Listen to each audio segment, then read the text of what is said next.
ప్రకాశం జిల్లా కురిసిపాడు మండలం మేదరమెట్ల గ్రామంలో బీసీ కాలనీలోని అంగన్వాడీ కేంద్రాన్ని ఆంధ్రప్రదేశ్ రాష్ట్ర ఫుడ్ కమిషన్ సభ్యులు శ్రీ విండ్యాల లక్ష్మీరెడ్డి తనిఖీ చేశారు. ఈ సందర్భంగా ఆయన మాట్లాడుతూ 1వ తేదీ నుండి పిల్లలకి పాలు ఇవ్వడం లేదని, 2 రోజుల నుండి కోడిగుడ్లు ఇవ్వడం లేదని ఆయన గుర్తించారు. ఈ విషయంపై అంగన్వాడీ టీచర్ అనురాధను ఆయన అడగగా ఇంకా స్టాక్ రాలేదని చెప్పడం జరిగిందని అన్నారు.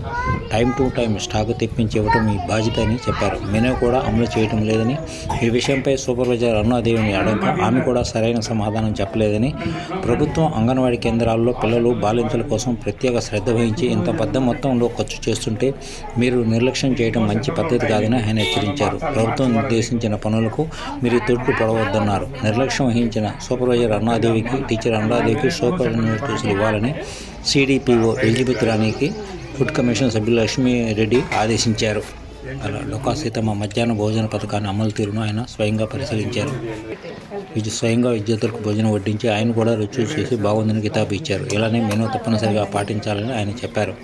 అనంతరం అదే ప్రాంగణంలో ఉన్న 2 అంగన్వాడీ కేంద్రాలను కూడా తనిఖీ చేశారు. కోడిగుడ్డు స్టాక్ ఎక్కువగా ఉండడం గమనించారు. ఒక సెంటర్లో 93 గుడ్లు ఎక్కువగా ఉండటం, 2వ కేంద్రంలో 30 గుడ్లు జనవరి నిల్వ ఉండటంపై ఆయన ఈ విషయంపై పైవారికి అడగగా సమాధానం చెప్పలేదని, 2 టీచర్లకు, సూపర్వైజర్లకు షోకాజ్ నోటీసులు ఇవ్వాలని సిడిపిఓను ఆయన ఆదేశించారు. ఈ పర్యటనలో ఆయన వెంట డిఎస్పీ పద్మశ్రీ, డివి సప్లై అధికారి వరలక్ష్మి, సమగ్ర జిల్లా బాలరక్షణ అధికారి హేమలత, ఫుడ్